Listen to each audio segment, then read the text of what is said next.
الرحمن الرحیم۔ آج کل ایک بیانیہ گردش میں ہے، الحاد بڑھ رہا ہے، نوجوان مرتد ہو رہے ہیں۔ اسلام کو سب سے بڑا خطرہ الحاد سے ہے، مناظرے ہو رہے ہیں۔ رد الحاد کو دور حاضر کی سب سے بڑی دینی ضرورت قرار دیا جا رہا ہے، مگر ایک سنجیدہ سوال یہ ہے، کیا ہم واقعی الحاد کے پھیلاؤ کا مشاہدہ کر رہے ہیں، یا ہم ایک زیادہ پیچیدہ سماجی اور اخلاقی بحران کو غلط نام دے رہے ہیں؟ ہمیں سب سے پہلے لفظ کی سنگینی سمجھنی ہوگی۔ الحاد محض عبادات میں کمی کا نام نہیں ہے، مذہبی قیادت سے اختلاف کا نام نہیں ہے، مسلکی جھگڑوں سے بیزاری کا نام نہیں ہے۔ الحاد ایک شعوری، نظریاتی اور وجودی موقف ہے۔ یہ ایک ایسی کائنات کا تصور ہے جس میں ماورائی حقیقت کا انکار ہو۔ یہ ایک ایسی اخلاقیات ہے جو الہی جواب دہی کے بغیر قائم ہو۔ یہ ایک ایسا وجودی ڈھانچہ ہے جس میں زندگی کا حتمی معنی انسان خود طے کرے۔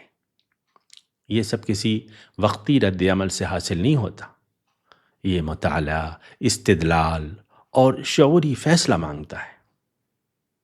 سوال یہ ہے، کیا ہمارے نوجوان اس سطح کی نظریاتی تعمیر میں مصروف ہیں؟ کیا وہ خدا کے بغیر کائنات کا مربوط فلسفہ بنا رہے ہیں، یا وہ صرف ایک ایسے مذہبی ماحول سے فاصلے پر جا رہے ہیں جو انہیں گھٹن زدہ محسوس ہوتا ہے؟ اگر دوسرا جواب درست ہے تو انہیں ملحد کہنا فکری غلطی بھی ہے اور اخلاقی ناانصافی بھی۔ عرب بیرومیٹر اور پیو ریسرچ جیسے تحقیقی اداروں نے رپورٹیں شائع کی ہیں۔ یہ رپورٹیں یہ نہیں بتاتی کہ پوری مسلم دنیا میں یکساں مذہبی انہدام ہو رہا ہے۔ کہیں کمی ہے، کہیں استحکام، کہیں واپسی۔ مگر ان رپورٹوں کے مطابق ایک رجحان نسبتاً زیادہ واضح ہے، مذہبی قیادت پر اعتماد میں کمی۔ یہ فرق بہت اہم ہے، یعنی ریلیجیوسٹی میں فلکچویشن اور انسٹیٹیوشنل ٹرسٹ میں ایروژن، یہ دو مختلف مظاہر ہیں۔ دیکھیے، ایمان شک کے ساتھ مکالمہ کر سکتا ہے، مگر بد اعتمادی کے ساتھ نہیں، کیونکہ شک عقل کا مسئلہ ہے اور بد اعتمادی اخلاق کا۔ ایمان ٹوٹنے سے پہلے اعتماد ٹوٹتا ہے۔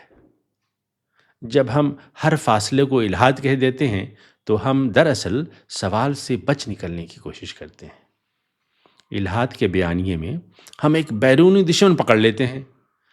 اگر ہم فاصلے کو الحاد کہہ دیں تو ہم مسئلے کی تشخیص نہیں کر رہے، دراصل ہم رد عمل دے رہے ہیں۔ کیا یہ درست نہیں کہ الحاد کا شور ہماری اپنی ناکامی کو چھپانے کا آسان ذریعہ ہو؟ اگر نوجوان سوال کریں اور ہم انہیں ملحد کہہ دیں تو ہم سوال سے تو بچ جاتے ہیں۔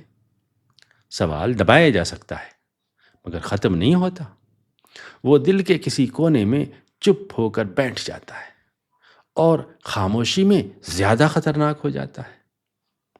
ہر مذہبی نظام 3 سطحوں پر قائم ہوتا ہے۔ ذرا بات سمجھنے کی کوشش کریں۔ پہلی چیز ہوتی ہے ایمان، بلیف، خدا، وحی، آخرت پر اعتقاد۔ دوسری چیز ہوتی ہے وابستگی، یعنی بلونگنگ، مذہبی شناخت اور برادری سے تعلق۔ اور تیسری چیز ہے اتھارٹی، یعنی تعبیر اور رہنمائی کا حق رکھنے والے افراد یا ادارے۔ اکثر ہم ان تینوں کو خلط مت کر دیتے ہیں۔ اگر کوئی نوجوان اتھارٹی پہ سوال کرے تو ہم سمجھ لیتے ہیں کہ وہ ایمان چھوڑ رہا ہے۔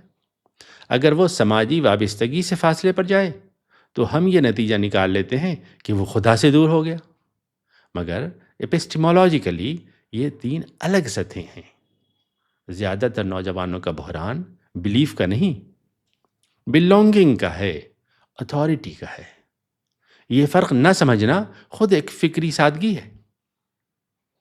جب بغیر تحقیق کے یہ کہا جائے کہ لاکھوں لڑکیاں مرتد ہو رہی ہیں تو سوال سنسنی کا نہیں، امانت کا ہے۔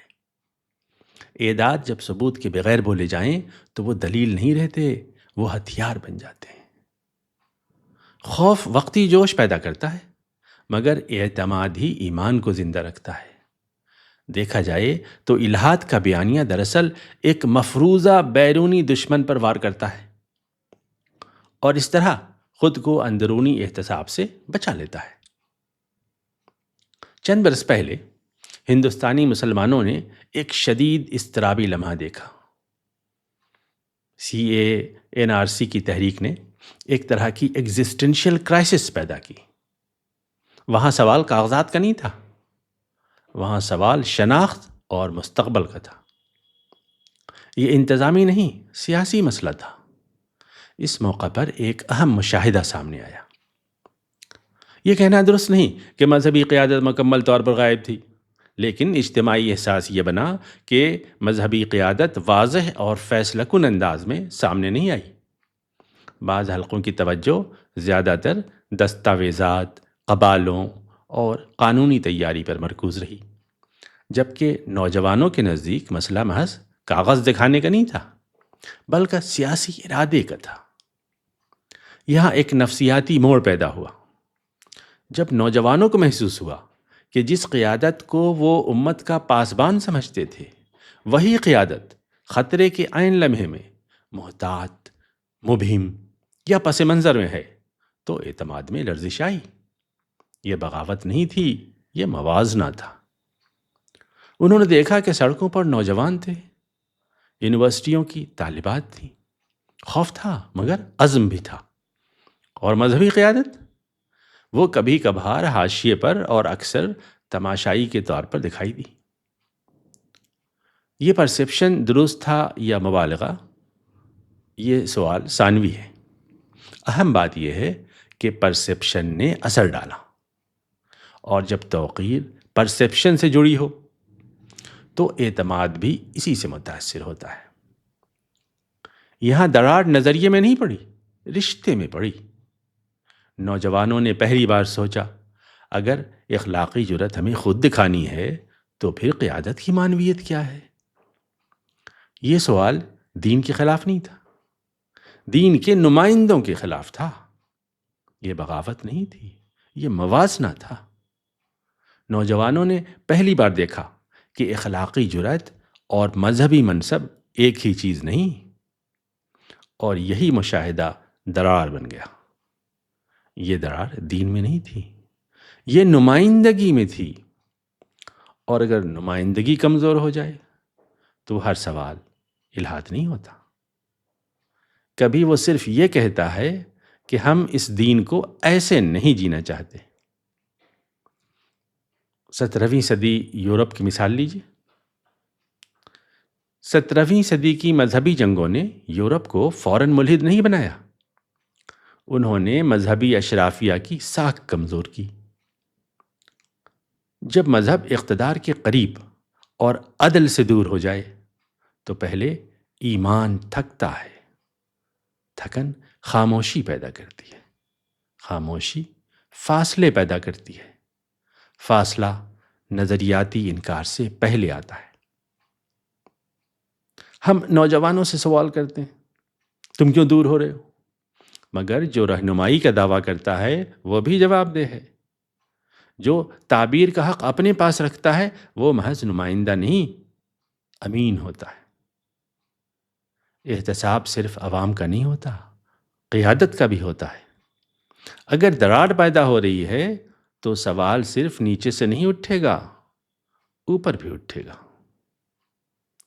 ہو سکتا ہے ہم غلط سوال پوچھ رہے ہوں، ہو سکتا ہے نوجوان اسلام چھوڑ نہیں رہے، بلکہ اسلام کو اس ورژن سے آزاد کرنا چاہتے ہوں جو انہیں غیر شفاف، غیر منصفانہ اور غیر اخلاقی محسوس ہوتا ہے۔ وہ کیا دیکھتے ہیں؟ وہ دیکھتے ہیں کہ قیادت کے مسئلے پر ایک مرکز 2 مراکز بن جاتے ہیں، ایک دیوبند سے 2 دیوبند، ایک مظاہر العلوم سے 2 مظاہر العلوم، جدید اور قدیم۔ ایک تبلیغی جماعت 2 دھڑوں میں تقسیم ہو جاتی ہے، ایک جمعیت العلماء 2 حصوں میں بٹ جاتی ہے۔ وہ یہ بھی دیکھتے ہیں کہ امارت شریعہ اور پرسنل لا بورڈ کی قیادت ہتھیانے کے لیے کس طرح مولوی حضرات آپس میں لڑ پڑتے ہیں۔ وہ فتاویٰ نہیں پڑھ رہے، وہ مناظر دیکھ رہے ہیں، وہ دعوے نہیں سن رہے، وہ طرز عمل تول رہے ہیں، اور پھر ہم انہیں پڑھاتے ہیں وَاعْتَصِمُوا بِحَبْلِ اللَّهِ جَمِيعًا وَلَا تَفَرَّقُوا۔ مگر کیا ہم خود اس آیت کے سامنے کھڑے ہونے کا حوصلہ رکھتے ہیں؟ اگر قیادت خود تقسیم ہو جائے تو نوجوان کو تقسیم کا ذمہ دار ٹھہرانا کیا انصاف ہے؟ میں سمجھتا ہوں ہمارے نوجوان ابھی اخلاقی طور پر اتنے بدحال نہیں ہوئے کہ وہ تضاد کو نظر انداز کر دیں۔ وہ اسلام سے نہیں گھبراتے، وہ اس طرز قیادت سے بددل ہوتے ہیں۔ ان کا اعتماد قرآن سے نہیں ٹوٹا، ان کا اعتماد قیادت سے متزلزل ہوا ہے۔ اور جب ہم کہتے ہیں نوجوانوں کا ایمان کمزور ہو رہا ہے تو شاید ہم مسئلے کی غلط تعبیر کر رہے ہوتے ہیں۔ شاید یہ ایمان کی کمزوری نہیں، اعتماد کی شکست ہے۔ اور شاید نوجوان بغاوت نہیں کر رہے، وہ ہم سے یہ پوچھ رہے ہیں کیا ہم واقعی ولا تفرقو کو سنجیدہ لیتے ہیں؟ کوئی سنجیدہ نوجوان خدا کے بغیر کائنات تعمیر کرنے نہیں نکلا۔ وہ پوچھ رہا ہے عدل کہاں ہے، دیانت کہاں ہے، اخلاقی جرات کہاں ہے؟ اگر وہ یہ نہ پائے تو وہ خدا سے نہیں ہم سے فاصلہ اختیار کرتا ہے۔ سوال یہ نہیں کہ کتنے نوجوان دین چھوڑ رہے ہیں، سوال یہ ہے کہ ہم نے دین کو ایسا کیوں بنا دیا جس میں سانس لینا مشکل ہو جائے۔ اگر ایک نسل اسلام کو زیادہ دیانت کے ساتھ جینا چاہتی ہو اور ہم اسے الحاد کہہ دیں تو مسئلہ ان کے عقیدے میں نہیں، ہماری تعبیر میں ہے۔ شاید بحران ایمان کا نہیں، امانت کا ہے۔